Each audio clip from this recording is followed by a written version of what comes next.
What is up, everyone? Welcome back to another What If Civilization started over episode. Um, uh, and yeah, let's get straight into it. The first event that will be taking place in this episode is that the red team will send out an expedition.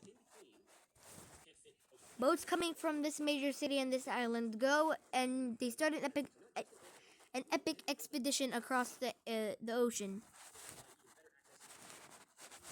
The expedition across the ocean. And yes, they make it across the ocean. Now, they were supposed to land over here, but they end up landing over here. The explorers land, and yes, they do explore some of what is known to be California, or Baja California.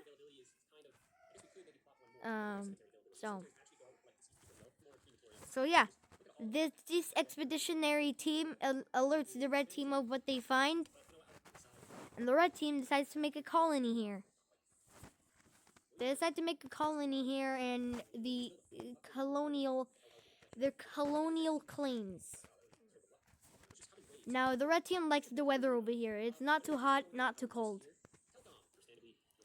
And they explore more deeper into the Baja California region. But keep in mind, this isn't the same world. This might be the Baja California of this world. And this is currently what this colony looks like.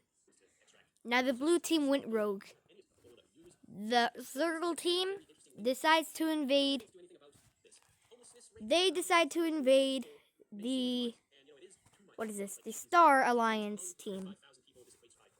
And because the red team wasn't really surprised, well, they were surprised. They weren't really prepared, so that's why they lose a little bit of land. And the orange team does the unthinkable. They invade the country that they were never able to successfully invade, the purple team. But because the purple team is so strong, because of the red team's supply and aid, they managed to push back the orange team a lot, back to their borders. And the purple team starts to invade into the orange team. The orange team calls for a peace treaty, and the purple teamers accept it. So this is the peace treaty. The purple team gets this land, and the orange team gets this land, in order for their capital to have a little more room to breathe. And now, a fully mobilized red team army. Oh wait, I forgot to mention, the orange team pieces out of the war and pushes back all their troops. But they are still part of the alliance, so the red team does invade. But not yet. Anyways, the red team completely pushes back the blue team and pushes them back to their border at one point. And they invade into the blue team. Yes. Now, because there is a little bit of nothingness here. Now, if we take a look up here, we'll see from a naval base right here located in the lime team, they invade the coast of the cyan team and whatever this country is up here.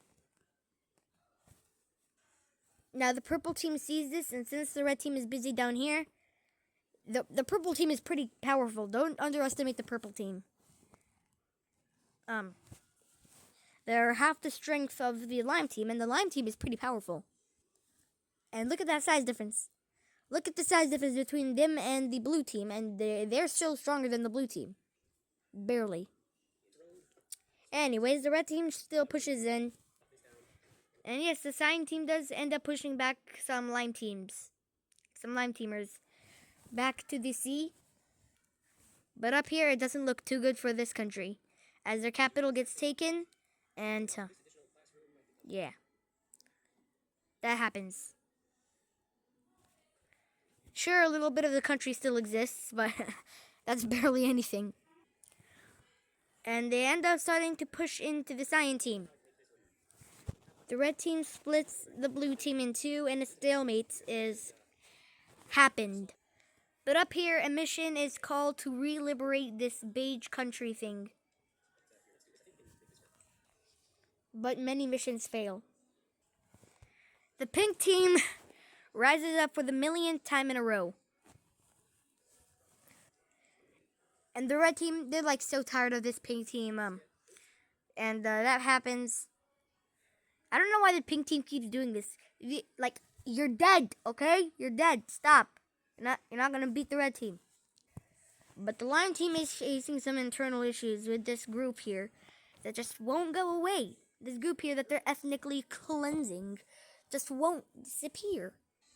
This country ends up joining the Circle Alliance, and the red team decides to cook them.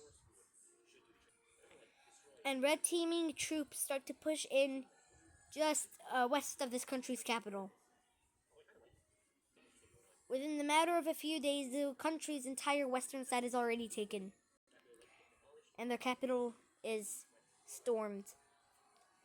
Over time, the country starts to fade away, and the red team decides to occupy it. Right, this country is being occupied. And the lime team re-begins their incision into the cyan team. They take the cyan capital and occupy the cyans for a while.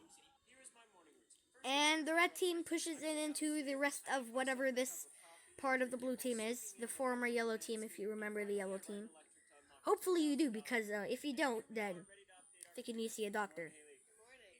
And so far, the entire eastern portion of this radical blue thing is gone. You see, the reason why these guys are so weak now is because they are going through an election. You know how elections are.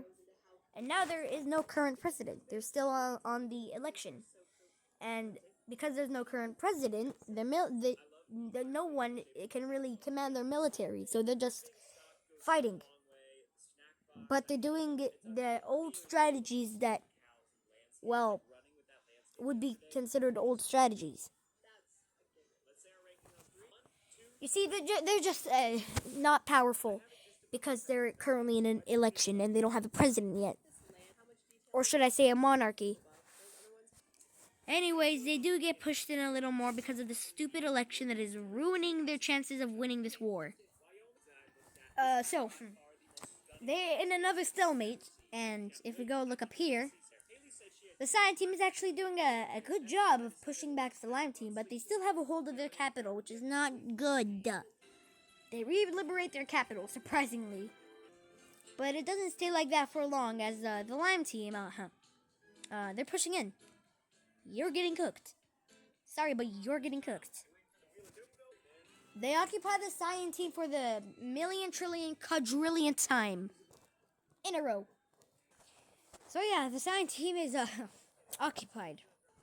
The red team push in, and at this point they're on the border, the official border, the previous border of the blue team. But at this point, the blue team has elected a new monarchy. King Schwebel Quebel Kemel Shemel Shemen. So King Schwebel Quebel Kemel Grief pushes back the red team. Pretty far. Queen Schwebel Grief. Yeah, they push back the red team. But it's too late, you know why? Because the red team already owns... Well, now they occupy at least half of this blue team radical empire. The red team and the blue team agree to a peace deal, and they do it in this country's capital. The president of the red team and King Schwebel meet along with all the other countries that were involved in this war and discuss a peace treaty. First, we'll start in the cyan country. The entirety of the cyan country will be re-liberated. But this country, well, they found plans, they found documents in this country they were planning on starting World War I. And lots of other gruesome things to their own alliance and others too. That is why this country, all their documents will be burned and they will be a part of the Lime team.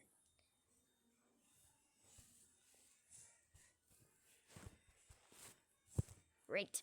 Now they're part of the Lime team. If you look over here, this country still exists, but some of their western half will be a puppet state of the red country. The capital of the puppet state will be there, and this country's capital will be right here, along with still being part of the Circle Alliance. As for the blue team, the yellow team will be free to go. And it is everyone's favorite team. The green team will be getting freedom from the red team, along while be getting their southern lands from the blue team. This right here is the very boxy green team. Same government that they had the last time that they existed. There will be a new country that will be existing, with their capital being right here. We will expand the yellow team, and there will be a new team popping up in the central of this area. This would probably be the weakest country of them all. No, wait, actually, is this country that's the weakest, and then this country. And their capital will be right in the center. Well, guys, if you enjoyed this video, make sure to like, subscribe, and turn on notifications if you want to see more Civilization episodes.